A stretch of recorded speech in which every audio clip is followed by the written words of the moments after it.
Hi, I'm Steve Root. Many of you know me as the artist of Nexus with creator Mike Barron. Nexus first hit the shelves back in the early 80s, and over the decades, it's become a sci-fi classic, known for its bold style, rich world building, and a hero who wrestles with the burden of power. Today we're introducing something a little different. The studio preview edition of our newest volume, Nexus Return to Earth, is going to be out soon. You might be wondering, what is a studio preview edition? Well, it's a behind-the-scenes look, a raw and honest glimpse into how comics are made. From rough layouts to script changes to ink panels and hand-lettered pages, this version captures the creative process in all its messy glory. If you're new to Nexus, the story follows Horatio Hellpop, a man chosen by an alien entity to execute mass murders. And what is it deserving? But at a great personal cost. It's justice meets philosophy in a universe of danger and wonder. And after all these years, Nexus still has a very passionate fan base. We created this for the fans who love seeing how the real thing is made, but also for anyone curious about what it takes to bring a story like Nexus to life. Many of our biggest supporters are part of our Patreon community. These people get early access to pages, behind-the-scenes updates, and help us keep creating without any middlemen. This is a project made with care, creativity, and a lot of late nights. If Nexus has ever meant something to you, or if you just want to see the heart behind independent comics, consider backing this campaign and sharing it with others.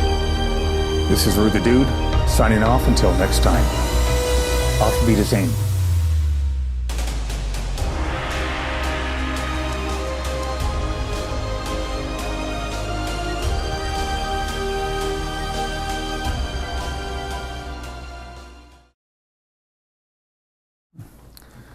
People, are you ready for a rocket ride to the moon or beyond?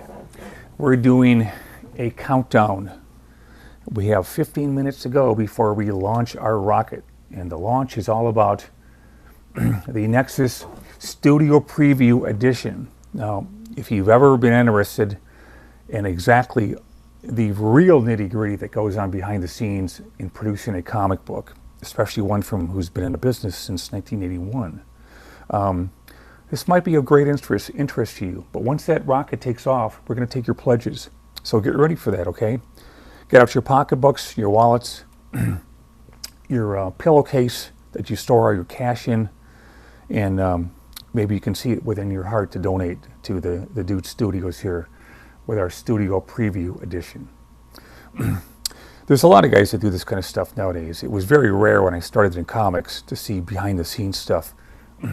So we had to up the possibilities here with this book right here. It's going to be big, very thick book, and it's going to feature all 100 pages of the contents of this new book we're doing, the Nexus Return to Earth Saga. This is volume number 3 of the books we've done in the past. The first one was called The Coming of Gormando. That was a huge 300-page book, this big, and weighs a lot. I actually built up half my upper body from doing lifting from that book. And the second volume was called The Battle for Thune World. It was about the battle for Thune World.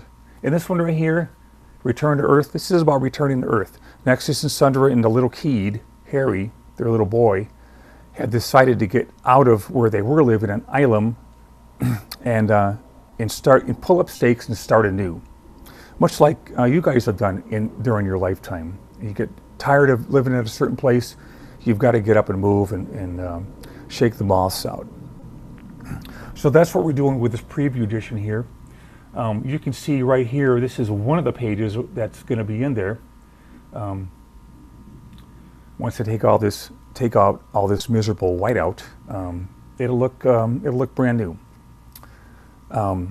So you guys have supported us for a long time now, and the nature of these things is doesn't change. Everyone is looking for support. Everyone is looking for new people to get on board. And if you think this is something that's noble and good for mankind and the future of posterity, then I'll look forward to seeing what we can come up with here, okay? We got a commenter, Meyer. He says, "Hi Steve, I'm glad to be on board for another campaign." Yeah, that's really cool. See, that that guy is obviously a person of high social status, because anyone that donates to the Nexus cause is obviously a person who, a person of means, a man about town. He probably carries a cane and has a handlebar mustache. He probably was born in the 1800s, but he's living forever, and that's why he's here to donate. Very proud of these people that do that kind of stuff. We got another commenter, Logan Tedder. He says, "Hey Steve, glad you decided to release the studio preview edition. Look forward to getting my hands on a copy." Well, I look forward to getting my hands off the whiteout. So anyway, appreciate that very much. We're slowly building the ranks of the Nexus, what I call the Nexus Army here. You remember the KISS Army? This is the Nexus Army. We have a variety of different kind of fans. We've had the obvious kind that have been around since the very beginning. So when we first launched the book, we were all in our 20s, weren't we? Our teens, or God forbid, our 30s.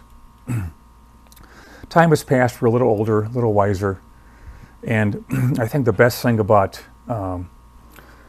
the things we can use nowadays that we didn't have available in any way all those years ago is the internet. We have the ability to reach people instantly through the connections that go worldwide. We even have fans in Tasmania and the Arctic Circle, of which we're very proud. Iceland is coming along, but it's a little slow right now. So the launch is coming up. In the meantime, I've got, let me show you a page right here. I think you guys can see this. Nexus has just returned to Earth, and an old character has been there to greet him. And ignore the whiteout. And so I have to design all this stuff. This is the cop station of the future right here. Why did I design it like that? Who knows? You know, comic book artists have to have a crazed imagination. That's number one. And that's why we're in the business in the first place. So I had to think of all these hairstyles, futuristic hairstyles. I had to think of uniforms. I had to posture all these people and make a handshake look like an actual handshake. And I was a little hasty at first when I started this. And I was telling Mr. Producer, the several of which we employ, at any given time we have about 100 producers standing by in the wing, manning the camera, the editing stuff, and whatever else we need professionals for. But I was telling Mr. Producer, it took me 28 pages to really feel like I was into this story right here. Now this is a common thing with all creative people. Writers know this as the delayed page syndrome, which I just made up, but it's true. This is also part of the delayed page syndrome. You put in the work, you start out cold, you put in the work, and then eventually you do what I call breaching the wall. And I spent my entire life breaching that wall. With every single thing you start out doing, fresh and different and original, there's going to be a wall someplace standing in your way. And you never know when or if you're going to surmount it. I like that word, surmount. You guys know what that means? Sure you do. Nexus readers are very well read and very well informed and incredibly lucid with their spelling. They know exactly how to spell even Mississippi. So that's what we have to go through as creative people. And you can't look for it. It won't reveal itself until it's time to reveal it. And in my case, it took that long to get into it. But the good thing is now that I'm into it, it's a lot less traumatizing than after you breach that wall. I think you guys know what I'm talking about, because we have a lot of creative people that are tuning in right now for this special live stream on Tuesday, waiting for the rocket launch. I actually tried to get Ace Frehley in here to sing his rocket ride song. but he was unavailable at the moment. I think we'll hit him up in another 15 minutes and we'll see if he'll come on board and play the song for us, okay? So, we're glad to have you guys aboard. I'm glad you're anticipating what's going to be happening here. Here's 10 minutes. I've got to talk for another 10 minutes here. Good Lord. They put me on too soon, people. Here's another page coming up here. We have an appearance from the New York PD by Barney Fife. He's one of the cops in the story here. And we've got long shots, we got medium shots, we got close-ups, we have panoramic shots. We have a little bit of everything here. Here's a page that no one's seen yet. But just because you guys are so cool, I'm going to show it to you right here. This is a page that is, it's kind of in the outline stage. Now everyone works a little differently. I spent most of my life penciling tight penciling the entire story out on 11 by 15 paper. That was the standard in which we all worked. But later on, it became unnecessary to stick to that size. So the pages that you see here, the original art is on 13 by 19 paper. This is 400 Strathmore 400 paper right here, and it's a joy to work on. It's also a joy to work on something as big as this, so you can really get into little details. The actual size of the book, when it comes out, will be 11 by 17. Anything bigger would give you a hernia if you tried to lift it. So everything's happening here. This is a very interesting thing to explain right here. This guy has been standing up the whole time. So why is he sitting down? Well, according to the angle that I drew here, he's got to be sitting down to see him. Otherwise, you're just going to see his legs. So I invented this reason why he gets down on his knees. And you'll see it when the final script comes out. Boy, the shuffle, the tap dancing you have to do when you're an artist is staggering. But that's all part of the fun. So there's, I think the rule about writing is, as many of you know, I think it's just to keep things always moving. That doesn't mean you don't have time for slow moments. You always do that. It's part of the pacing. I think Hal Foster described it as someone who was eating vinegar on their salad the whole time. You kind of want to break from all that spice. I think, and I actually think the best advice I ever got about writing was from Stan Lee. He took these books about writing that came out that are like 1,000 pages long. Please, no one's going to read that rubbish.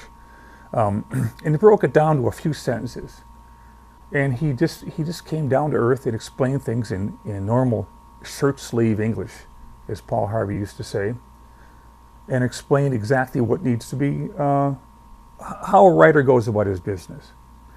And the way he described it was, well, you think of something that would be fun to read. You think about something in your head that would provide the elements that all stories need, which is some kind of a problem. And the steeper you make the odds, the harder that's going to be to solve. Because when you think about your own life, and I was talking to several hundred of my friends privately in the watch line earlier today, and we all agree that we all go through moments in our lives that are, let's just call them traumatizing. Speaking of traumatizing, my voice needs some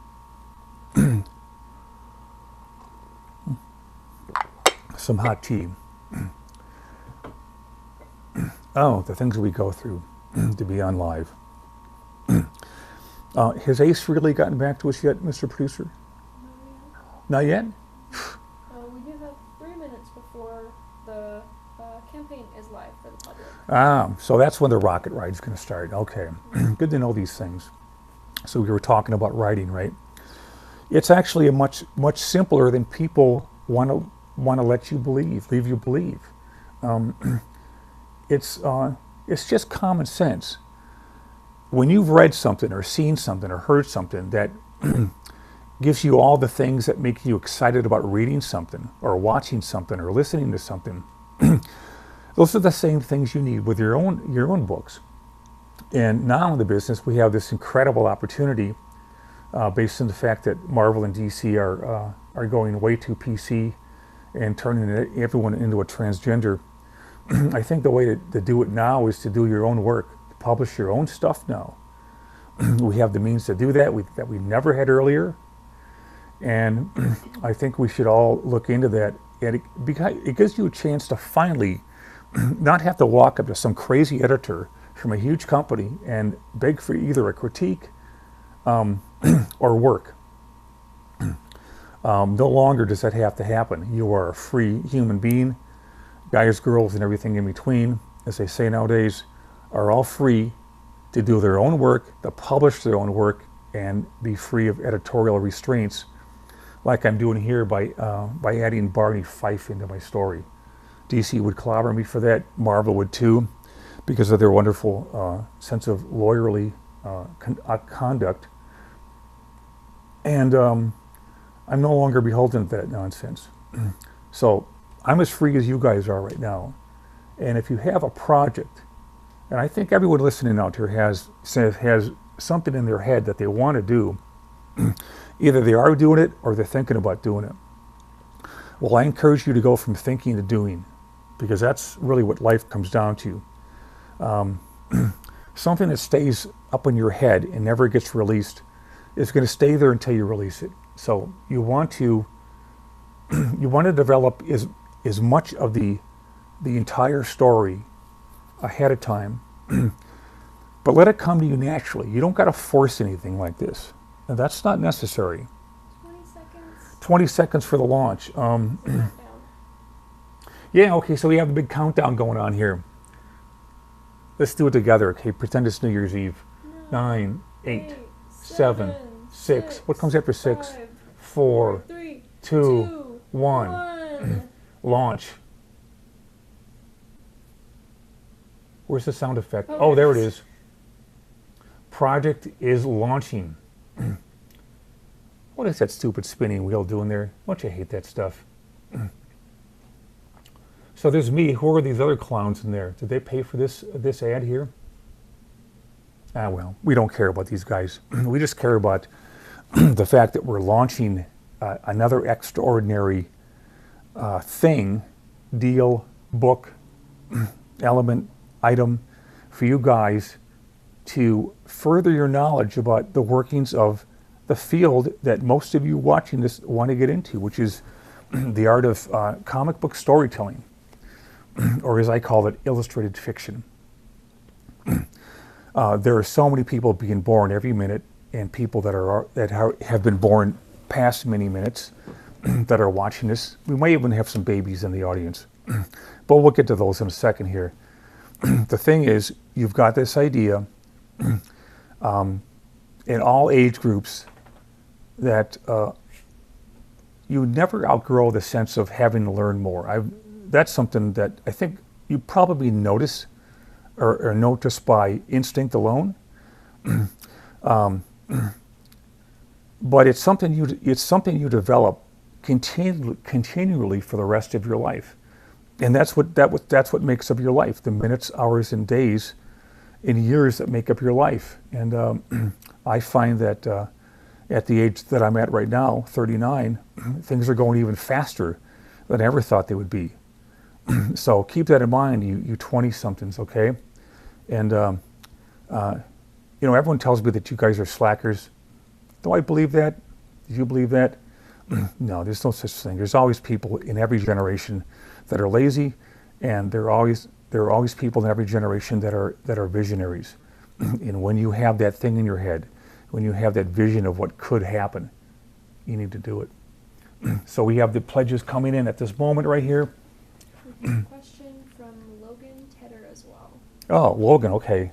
Logan's one of my neighbors from back in Madison. Go ahead, Logan. He asks, what is your typical pace as an artist? He has 2 questions. What is your typical pace as an artist, and how long does a page take to be completely rendered? Yeah, okay. Well, my pace is, back in high school, I could do a mile in 4.5. Oh, this isn't as an artist. Aha, okay. My pace is a how do I describe it? You know, there was a time when we all worked under tremendous deadlines, and I never quite got used to that. Deadlines are good in a sense that you need to pass through that deadline tunnel and get through the other side to know that you could do it. And the other part is when you're no longer under deadline pressure, I still actually work the same pace as I always did. I work every day. I have nothing better to do. I have no social life. Not even Ace Frehley's getting back to me, so it kind of ticks me off, actually.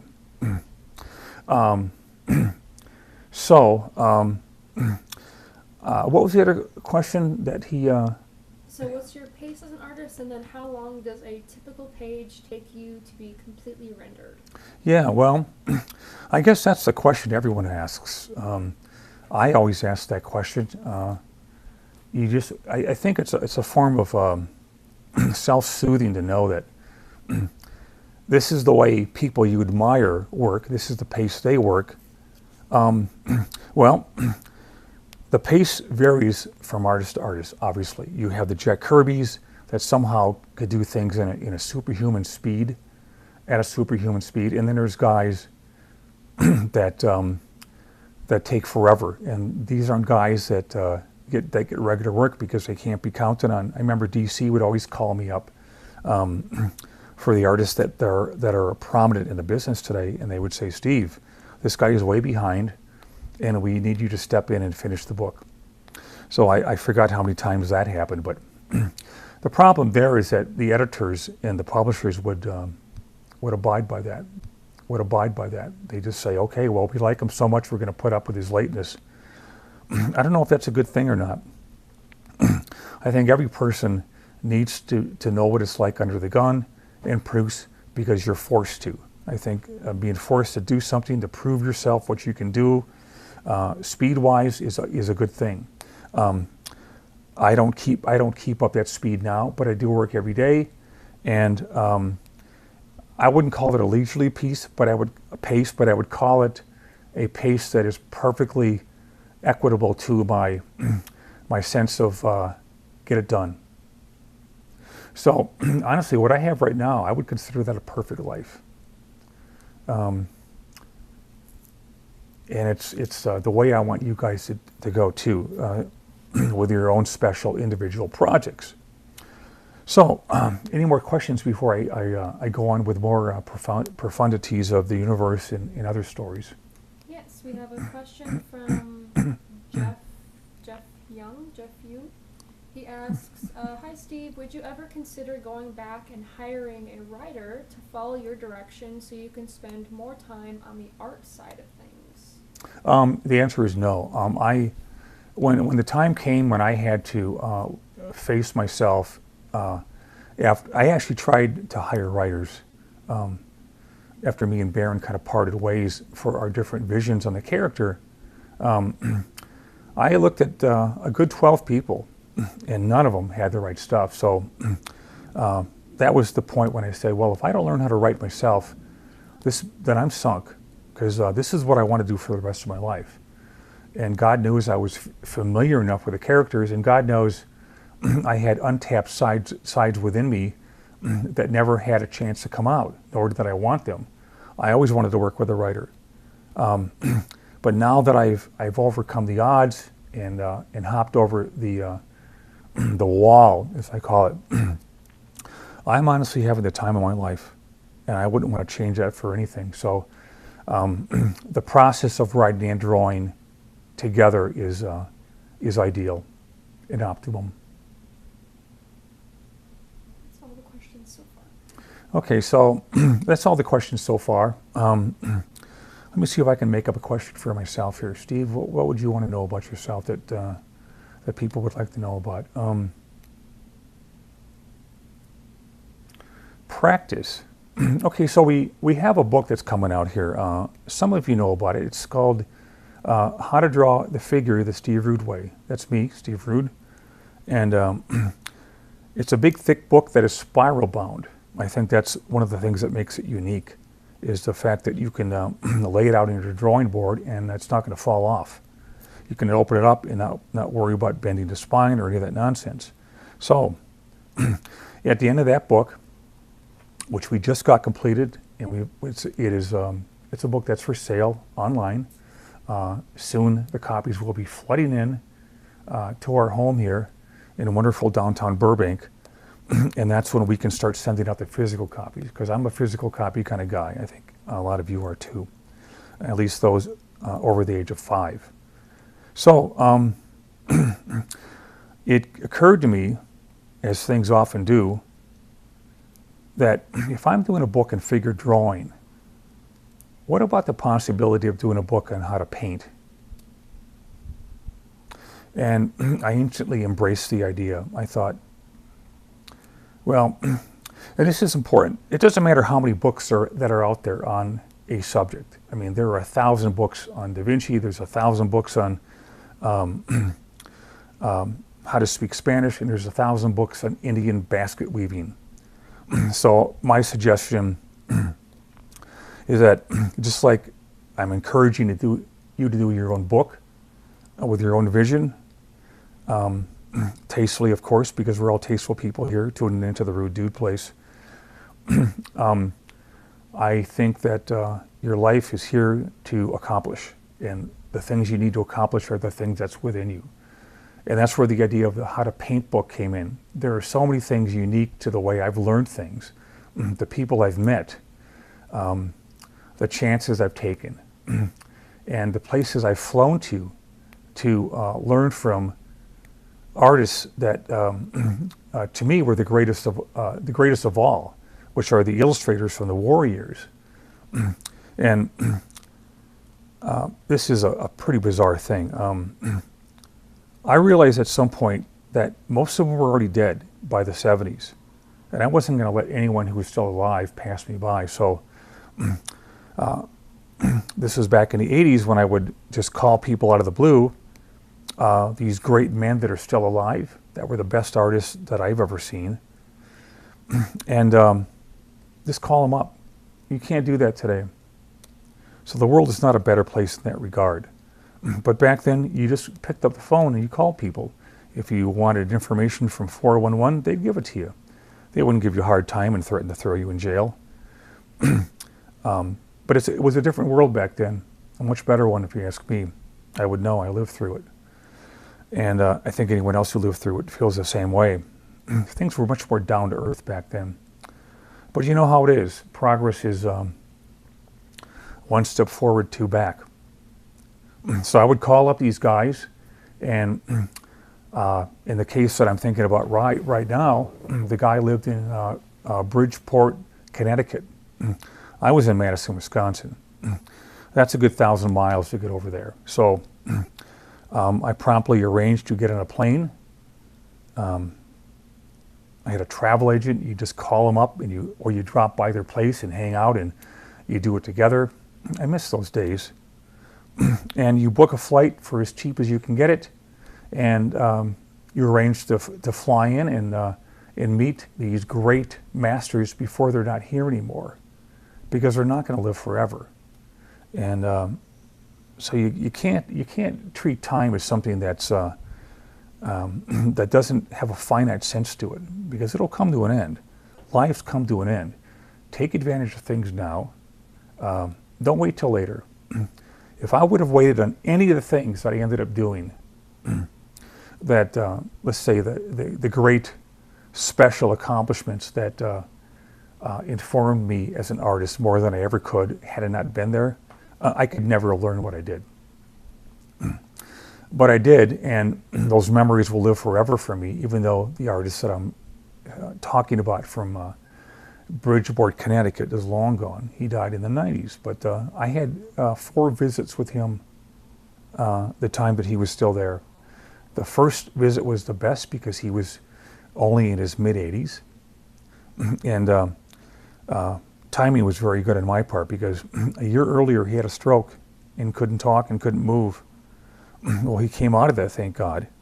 And when I visited him, he was as alert and spry as a the age that I'm at now, 39.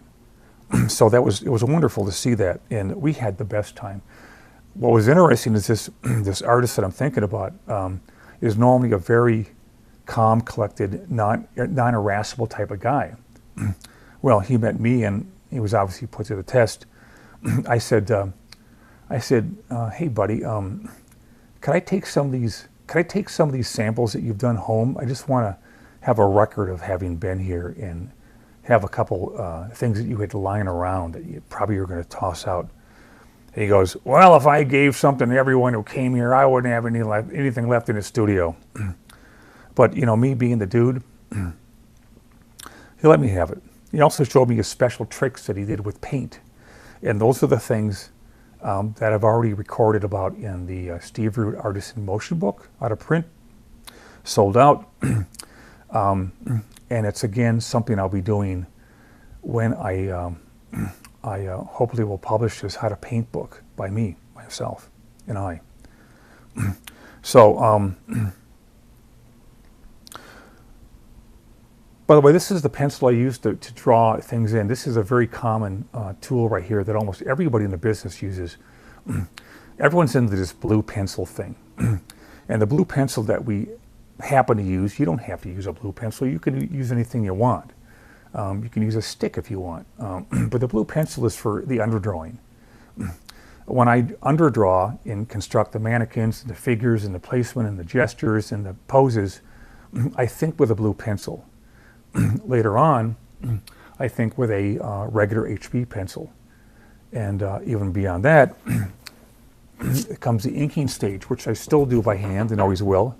This is the outline stage. It doesn't have to be done like this. A lot of people will go in and spot the blacks first, so they don't have to spend all that time outlining.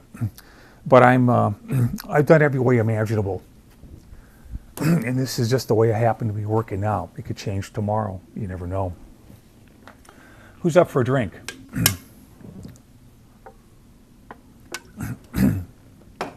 They shouldn't have put vodka in there.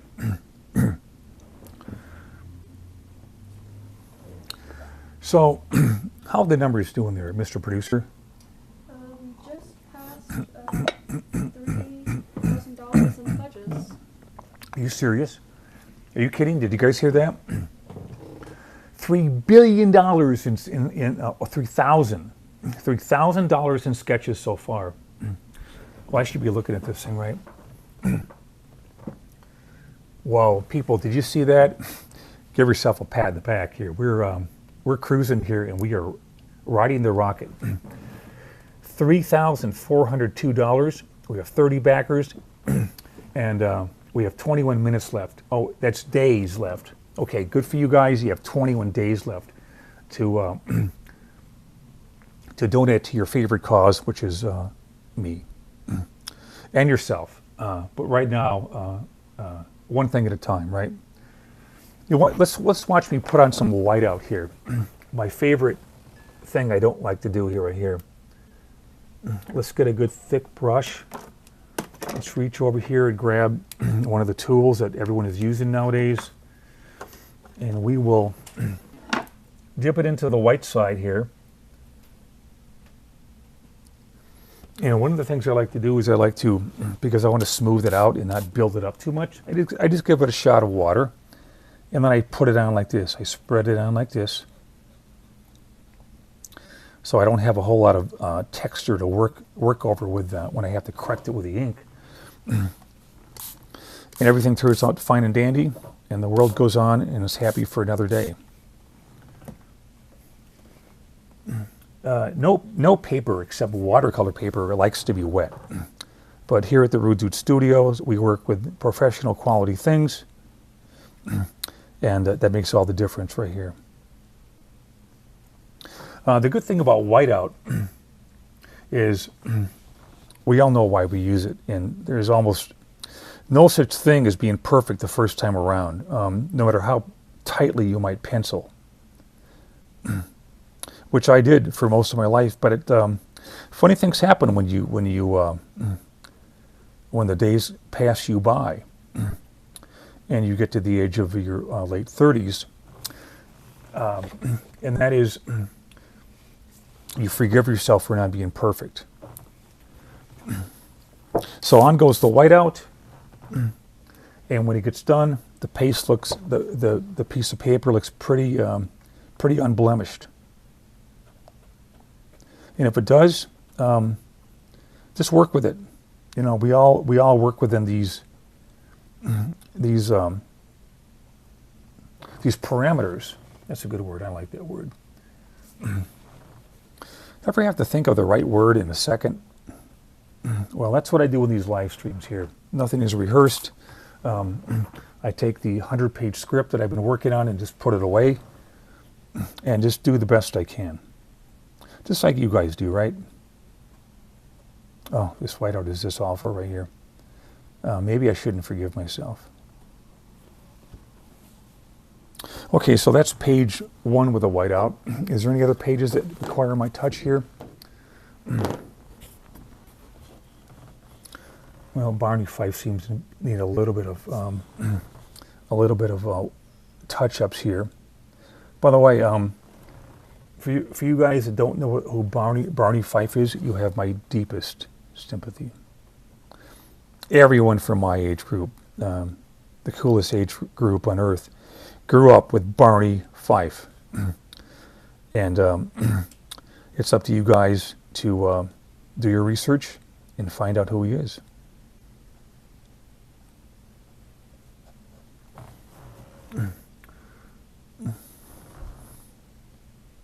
Whiteout. The funnest thing about comics is the creation of something from nothing. Do we really have to stay in for another half hour here? Oh my God. Okay. Well, the good news is you won't have to hear me talk forever. We got a comment from Riley that just said, "Just backed. Keep up the great work." Okay. Well, Riley, I shall indeed give it my best shot. You know, this is my life right here. There was a time when a lot of people in comics that started after the Silver Age got done with, the hippies came into the field, and you know what they're like. And at some point, they all thought, well, I'm going to go into printmaking, or I'm going to be doing posters, and I'm going to be doing other things other than comics. But the fact is that everyone ended up coming back to the field. Why? Because they love to tell stories. And this is the primo place to do it, in the comic book art field. As a comic book artist, you are required to learn everything any other artist learns. I don't care if they were born in the 1800s or the turn of the century or the current age now. The fundamentals have to be learned, and if they aren't learned, you're just going to needlessly suffer and delay your progress as an artist. I think you guys all know that, but it's worth being repeated. We have to know perspective. We have to know figure invention, which is possible when you learn the mannequin. And what that's about is you see the image, you get an impression in your mind of something that's there, but until you actually take the pencil and start putting it on paper, it will not exist until you do that. And that's part of the, I guess you could call it the tendency, or I guess you can call it a gift, a talent, that all people that get into comic books seem to possess. And the field, the good thing about the field, and this is true with any field, no matter how many people are in that field, there's always room for another really good artist to set the pace and to show other people what's possible. Now, the days that I was most active in comic books were the 80s and 90s. And those were incredible years, as I've mentioned before.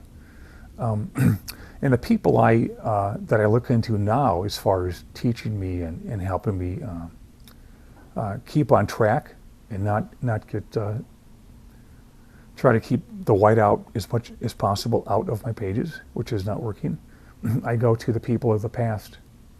And the most prominent ones that are everyone that my age knows about, and that's Hal Foster and Alex Raymond.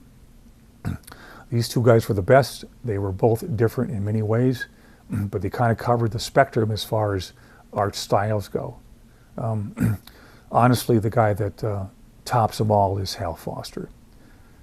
And funny thing about the Prince Valiant strip that he drew, my dad used to talk about that back in the late 60s, and he would talk about how great it was.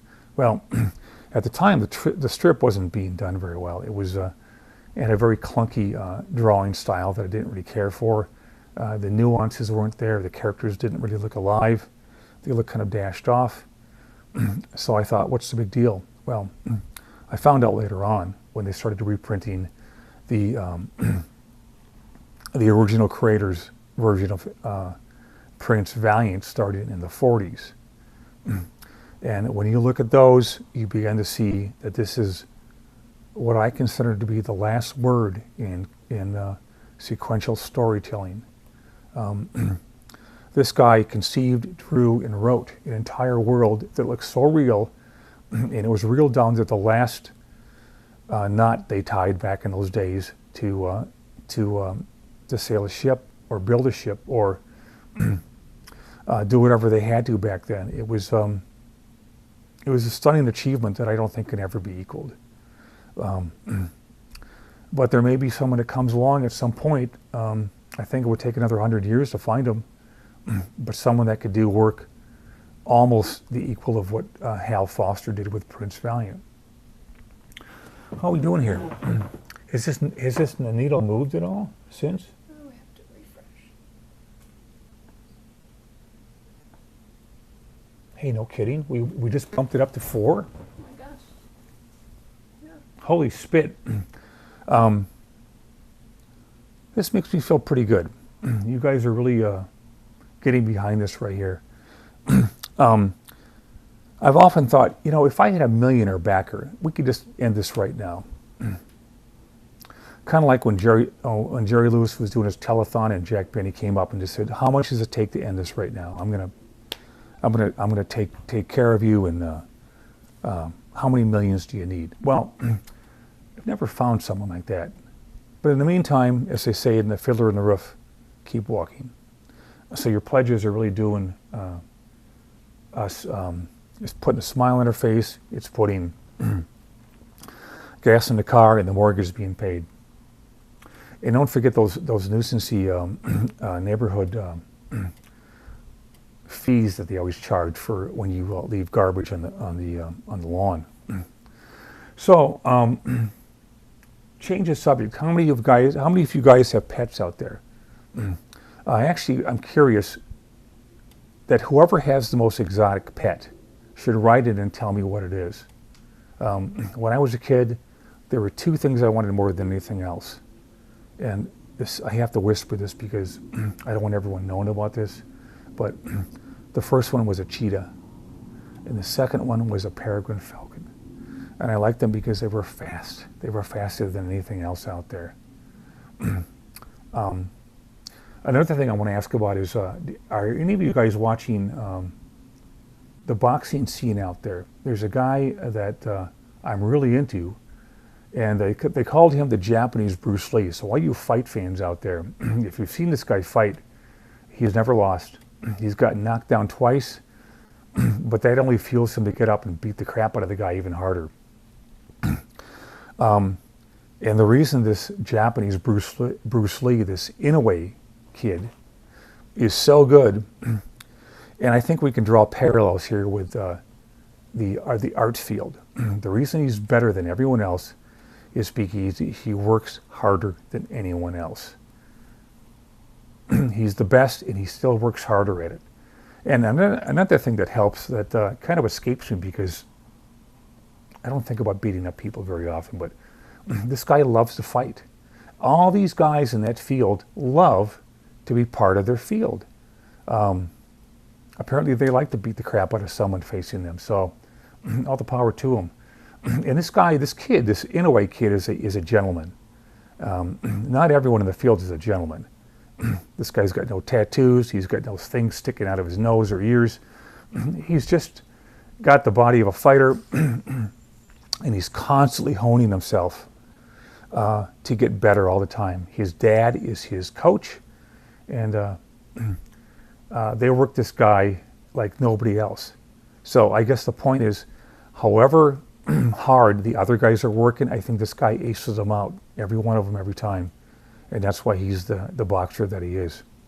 And he's just a cool kid, and I like watching him because he's cool like like you guys are and myself. I think cool is a very important thing to be in life, because otherwise you drop on your social status ladder, and we're just not taking it seriously. So exotic pets. Let me know who's got the most exotic pet on there. That can include boa constrictors, echidnas, Tasmanian devils, or things that are in the very depths, the deepest depths of the ocean. So I think someone out there is going to promptly write in, and maybe he's one of these guys that has $1 million to pledge, which will I will personally invite him over for a barbecue and a root beer. Well, what else can I spend time talking here so I can get this out of the way? This is actually kind of neat right here to see this number go up. It's kind of like hits on your YouTube channel. I don't know if you guys have known this, but I have a YouTube channel. We go on live every week at 1:30 on Saturdays. And this is an opportunity for me to be forced to talk to you guys and explain as many behind-the-scenes secrets, witticisms, and theories of life that I could possibly muster up in less than an hour. And what I found was, when I do a demo, which is common in these live streams, we end up going almost to an hour's mark, if not longer. So it's amazing how this time gets eaten up by just moving a pencil around and showing you how to do a simple gesture or something beyond a stick figure. But you know, the producers here asked me if you could have Jack Kirby do anything in front of you that you would want to see, what would it be? Well, that's not a hard one. What I would want to see is him drawing a page. I just want to see him. Put his figures in, or his background details, or his crazy machinery. For those that don't know about Jack Kirby, thank God I can ad-lib this stuff. Jack Kirby was the Einstein of our business. He was the Thomas Jefferson. No, that's not the right. He's the Abraham Lincoln of our field. He's the Galileo and other people who were tortured to death back then for disobeying the church. He was that kind of a guy back then. And one guy joked one time that if we ever get to explore the universe and we come down to a particular corner of the universe, you'll see Jack Kirby's signature somewhere in that corner. But he was unlike anyone who was ever born. He drew like no one else had ever drawn before. How's my whiteout doing here? And he thought like no one else that ever thought before. He was also the most abused person in the business. Now, isn't that funny that the greatest people in the field that give everything to their craft are traditionally the most bullied and beleaguered people in the entire field? The dickwads at Marvel, when he was working in the 60s, and there are a legion of those, treated him like he was a commodity and he could be replaced by anyone at any given second.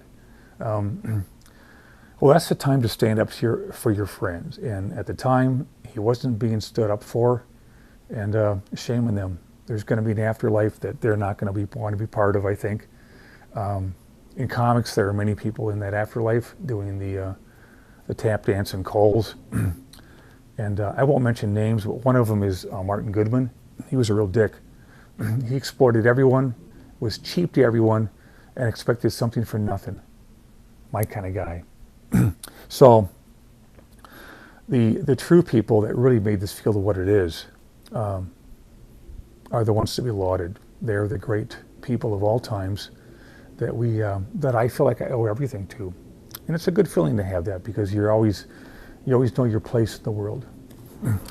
I look at this camera sometimes and I'm kind of wowed by it. And what I often think about is what the guys from the prime illustration years, 1900 through 1960, I would say, the beginning of the 1900s till 1960, would have given anything to have something like this.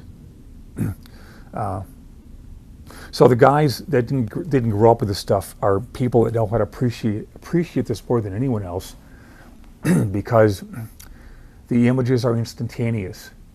We went from, back in those days, artists had to have their own dark room, and they would go in there and pour their chemicals out in a little bin, a little basin, and they would develop their black and white photos there, if they even had access to a dark room or created their own.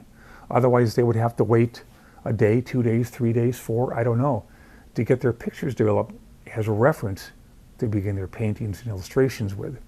Then it went to 1 hour photo, and that was a great thing that we all really took to. We could get our photo reference back, the ones that we shot for our illustrations, back in an hour, and that was tremendous. Now, God bless the people that invented this camera right here. I would have given anything to have this around when I met my wife, Janelle. She was the most beautiful thing I'd ever seen, and I only ended up taking a couple of pictures of her back then.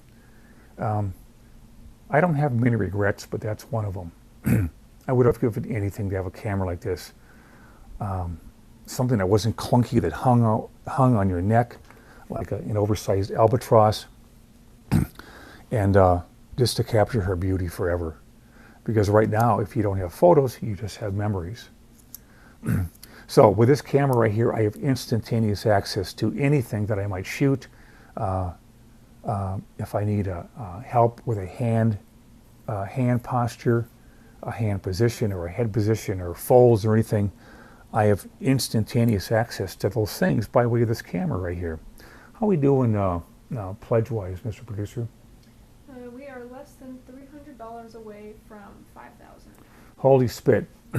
You guys are really on the ball today. Did you take some kind of a bizarre energy drink that I don't know about?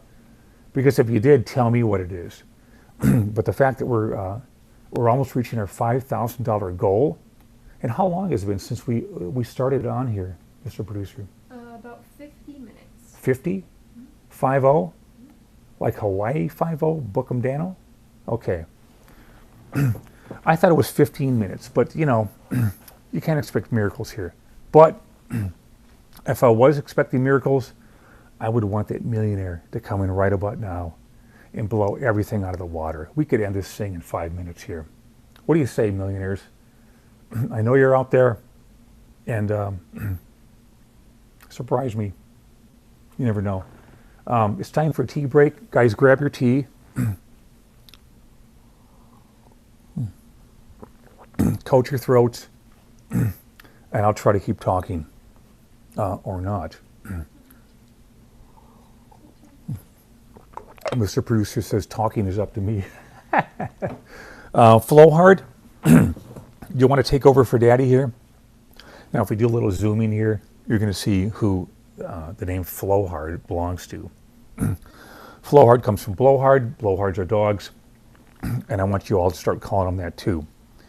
The most eccentric people out there are not normal anyway. That would include me as the foremost example. And if you're going to be in comics especially, you need to be as wacky as possible. You need to think way out of the box. We don't even have boxes. We exploded those parameters years ago. And that's part of the sign that you want to get into be a comic book illustrator, which is it's amazing how the amount of people that want to get into this field grows every year. Even though the business is sagging sales-wise continually, the fact that all these people see this field as what it is, see the freedom, the creative possibilities they have to go as far as they possibly can take themselves, and the only one holding them back is themselves. I have an adage that I like to use. I don't believe in the word no, and I don't believe in the word can't. So if you're with me on that, if you're aligned with Mr. Humility here, with nothing you can't do and nothing that can't be done, you're in the right field, because having that kind of a sensibility, another one of my favorite words, there's no telling where you can go. You can ascend every mountain, and how does that thing go from Sound of Music? Okay, well, whatever. We'll play the soundtrack in a minute here after we hear from Ace Frehley. Has he called yet? The nerve of this guy. We have Whippet making an appearance here. Whippet is the latest addition to the Dude family. Now you can see she's a prime example of what a healthy young Whippet looks like. Whippet, come over here and show everyone what you look like, okay? Don't look for food. Come over here and be in the camera, okay? Whippet. Now, Whippets are not normally this big, nor do they have ears that stick out like a fox. And they aren't really colored like that, but this is a special edition of Whippet here. And knowing that she is a facsimile of a Whippet, a whiffing Whippet. Whippet good makes her very happy. So she's the latest addition. I'm trying to get her to uncurl that tail, though, which she seems to be obeying right about now. Whippet, when you curl your tail, try to uncurl it, because I don't like curly tails. Whippet's taken off right now. Apparently there's no food to gain from this area here. We have hit 5,000. Oh my God. Did you see that, guys? Holy spit. So we made a goal of over $5,000 already. Okay, well, you know what that's going to, guys. That is going to publishing a book. Traditionally, no matter how much money we have raised for certain projects, we end up losing money. The best we can do is to break even in the past. But I think with all the PR that Mr. Producer, in fact, is helping us out with, and the various shorts on YouTube, of which there are a lot, if you've seen those, and the live streams that go on every Saturday, we've been slowly building our audience to the point where I think we're going to be, there may come a time where we'll be taking over the world. Who said that? Was that the brain? Yeah. Okay. The brain, the mouse brain, which I call ungs. I don't call them mice. So the that had a brain, he wanted to take over the world, but he's kind of passé. He's in the past. I say we bring it up to date, and we convince the Dude Army, the Rude Dude Army, to take over the world. Anything's possible.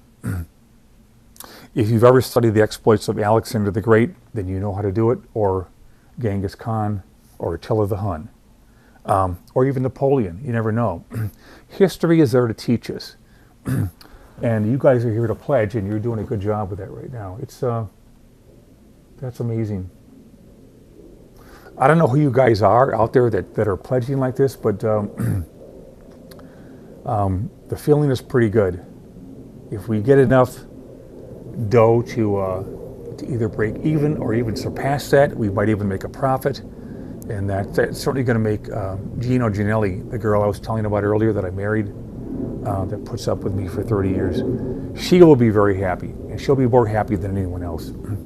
Can I get a butler to heat up my tea, Mr. Producer, right here? Yeah. Maybe afterwards. That's going to be too late. We're going to have to deal with lukewarm tea right here. Listen to your feelings, Luke. We are just now passing an hour, and we got another question in. Okay, good. We have a question, so I can talk about something other than myself. What is it? We have a question by a user named Chip Tenor Lindsay. They ask, Steve, do you have any suggestions for the ever ongoing study of artistic anatomy and foreshortening of form for the professional artists? Well, we don't cover that in a figure drawing book, because so many other books, namely and specifically the Andrew Loomis books, are the books that cover that stuff. The questions that I get in are often related to fundamentals and basics, and things like foreshortening, are all things that can be learned. It's not really that hard. You just have to want to learn it. And that is the secret to everything in life. You have to want to learn it. You have to have a reason to want to learn it. And through that, all questions will be answered.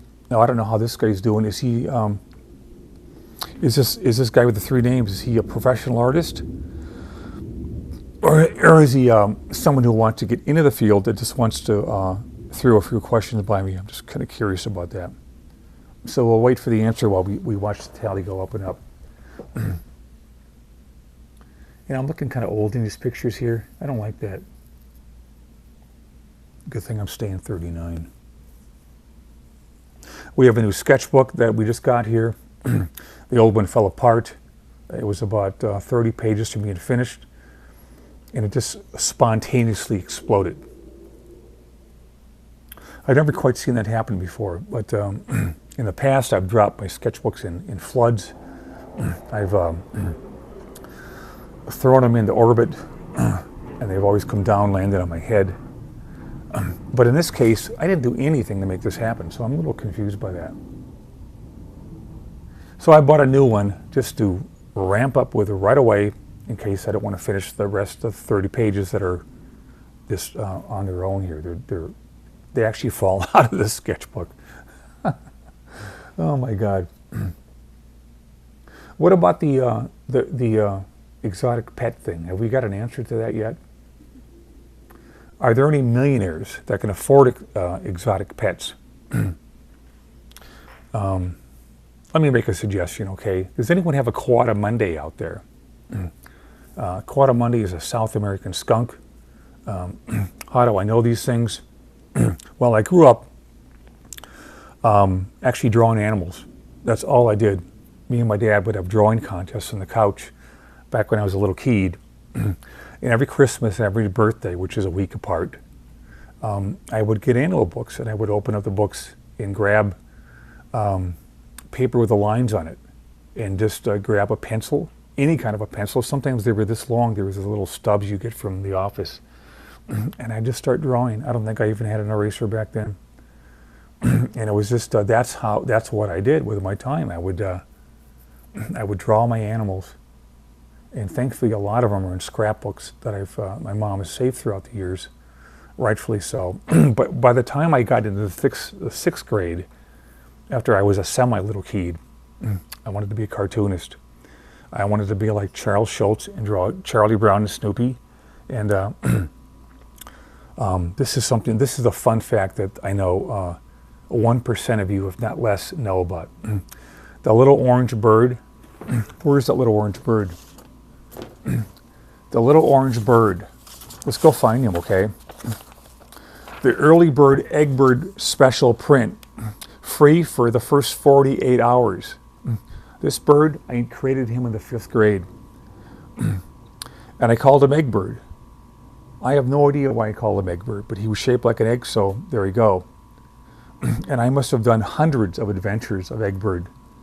They weren't in comic strip form, like a 4-panel kind of a thing. They were just, I would just take big pieces of paper, any paper that I could find, and I would draw these episodes of the guy called the Super Squawker.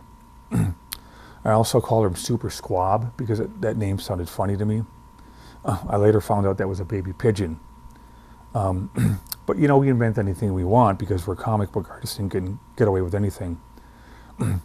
I don't think I've gone over these things yet, but the early bird egg bird print is going to be something to do with a print from the book that you're donating to right now, which is the behind the scenes book on how every aspect of the this behind the scenes book is created. We're also collaborating with the irregular adventures of Sherlock Holmes. Now,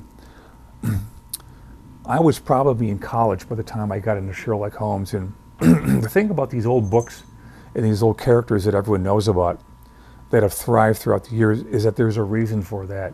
These characters are so well written that literally anyone from any time period can look at these books and get something fun out of them. they're just well-written books, and the fact that the author, Sir, he's a Sir. Do you want to be Sir? I think we should all be Sirs here. So Sir Steve Rude would read these books from Sir Arthur Conan Doyle, and just become immersed in all the adventures that good books contain, which is great characters, a bad guy that always is trying to cross him or get in his way, who either is his equal or his superior, and see how things turn out. At one point, the author wanted to discontinue the adventures of this character, and the fans wouldn't let him. Pretty fun, huh? They were so big on continue with the adventures and not letting him die off that the guy was forced to continue that. This is the cover of the book that you're donating to right now. Nexus Return to Earth, Studio Preview Edition Part 1. Is there a Part 2 coming up too? I don't know. I believe the Part 2 will be next year. Sometime. Next year, really? Okay, so it's not going to contain every page that is going to be within the book because I haven't drawn it yet. But it's coming up.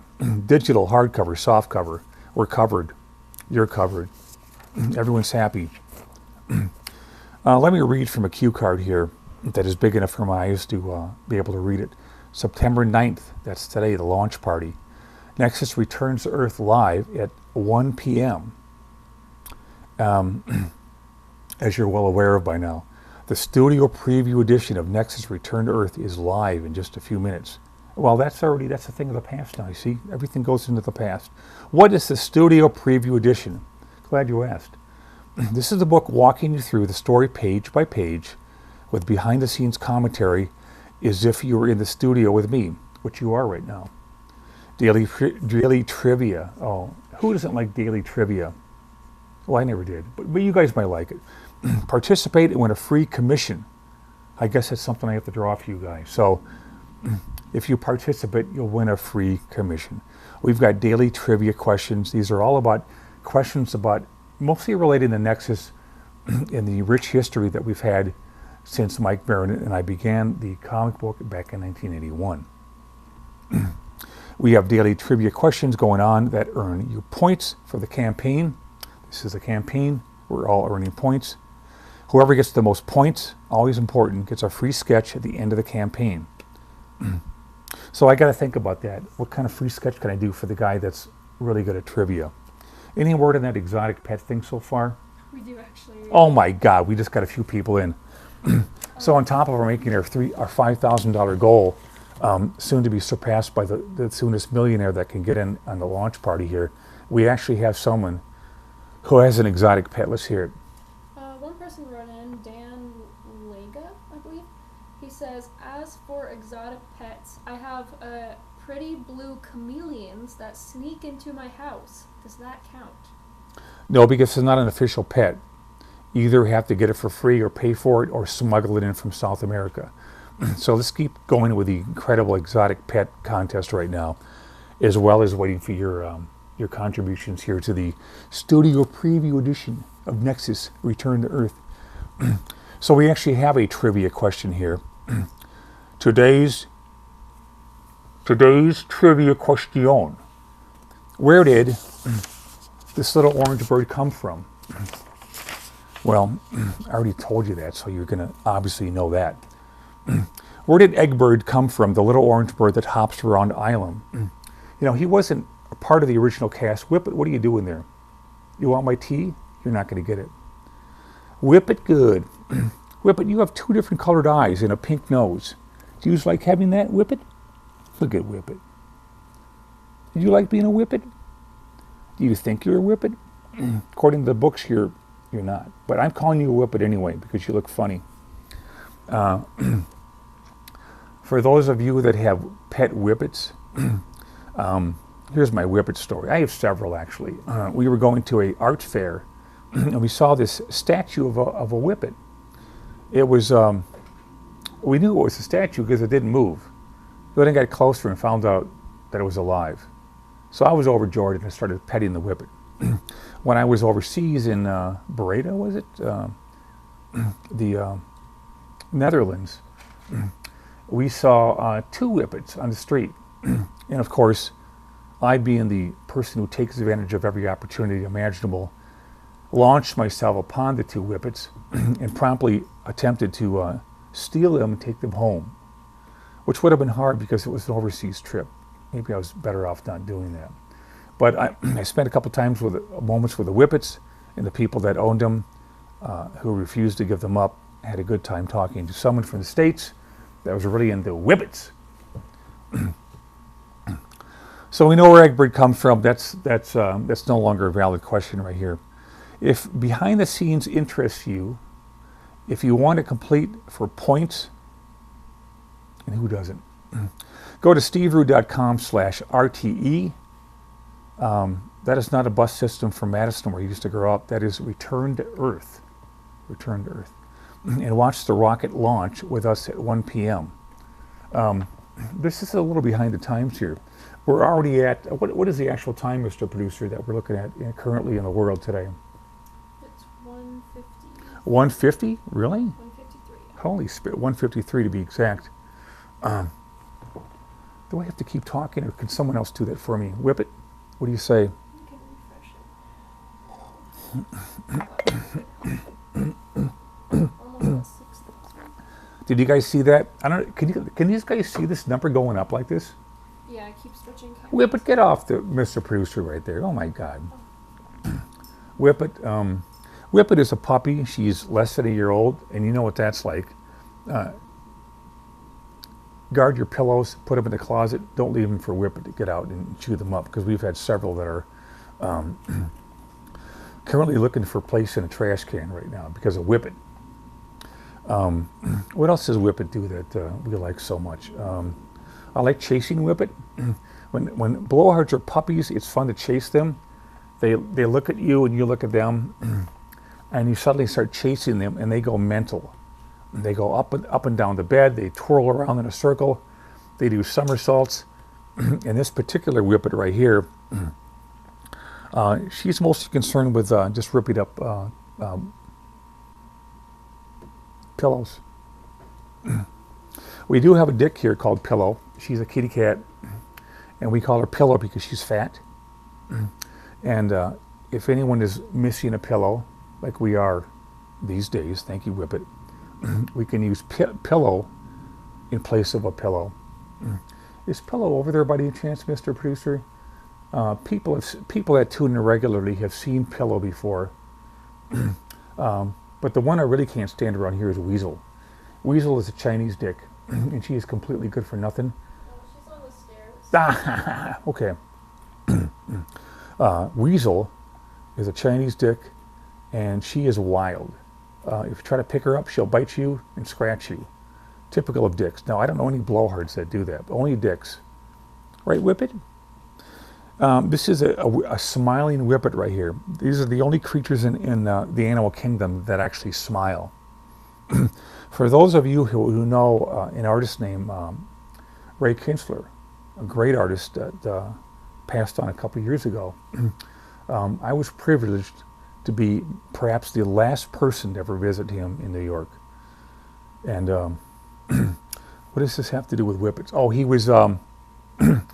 the commission on his easel was of a Texas millionaire and his blowhard. His blowhard was what I call a gnaw dog. They're not really dogs. They're kind of poodle-like and stuff.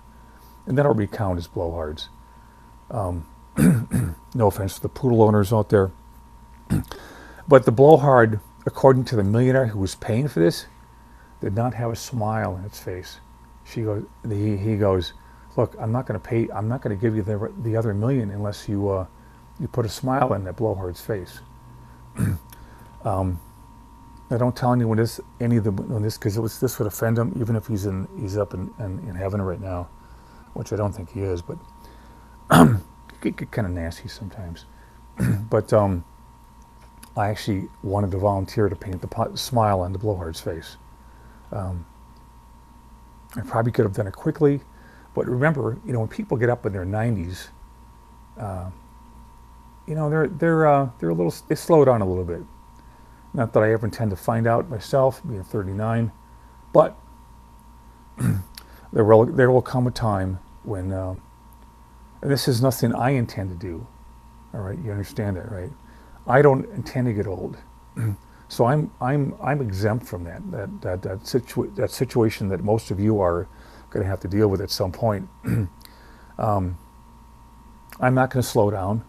I'm not going to get retarded. I'm not going to walk around with a cane, and I'm not going to lose my mind. That's already been lost. So the idea that I will be anything different than what I am now is strictly abhorrent to me.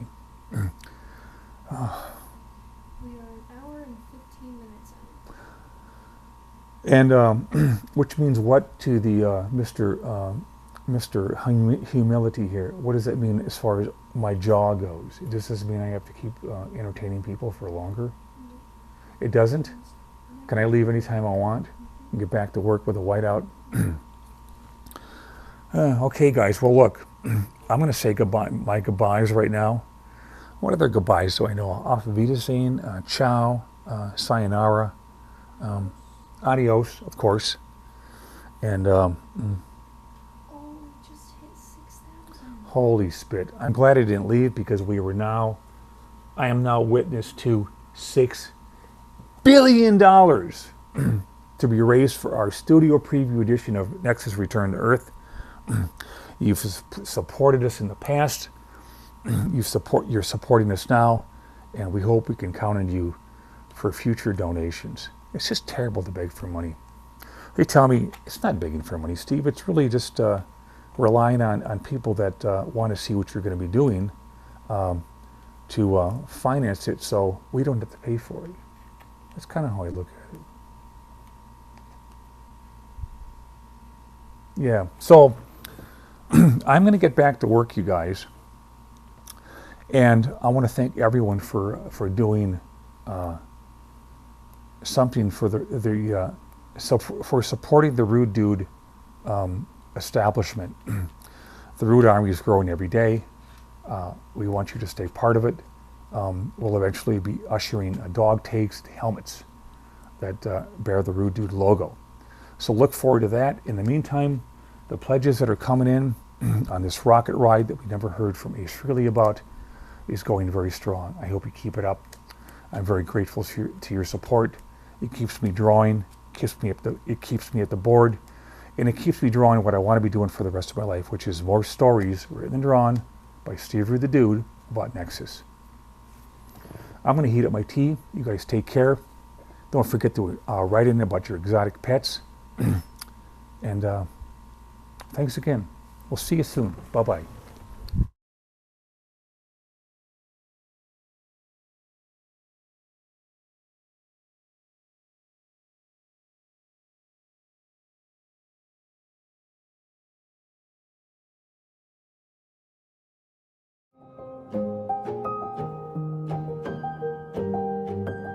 Hi, I'm Steve Root. Many of you know me as the artist of Nexus with creator Mike Barron. Nexus first hit the shelves back in the early 80s, and over the decades, it's become a sci-fi classic, known for its bold style, rich world building, and a hero who wrestles with the burden of power. Today we're introducing something a little different. The studio preview edition of our newest volume, Nexus Return to Earth, is going to be out soon. You might be wondering, what is a studio preview edition? Well, it's a behind-the-scenes look, a raw and honest glimpse into how comics are made. From rough layouts to script changes to ink panels and hand-lettered pages, this version captures the creative process in all its messy glory. If you're new to Nexus, the story follows Horatio Hellpop, a man chosen by an alien entity to execute mass murders. And boy, does he deserve it. But at a great personal cost. It's justice meets philosophy in a universe of danger and wonder. And after all these years, Nexus still has a very passionate fan base. We created this for the fans who love seeing how the real thing is made, but also for anyone curious about what it takes to bring a story like Nexus to life. Many of our biggest supporters are part of our Patreon community. These people get early access to pages, behind-the-scenes updates, and help us keep creating without any middlemen. This is a project made with care, creativity, and a lot of late nights. If Nexus has ever meant something to you, or if you just want to see the heart behind independent comics, consider backing this campaign and sharing it with others. This is Rude the Dude, signing off until next time. Auf Wiedersehen.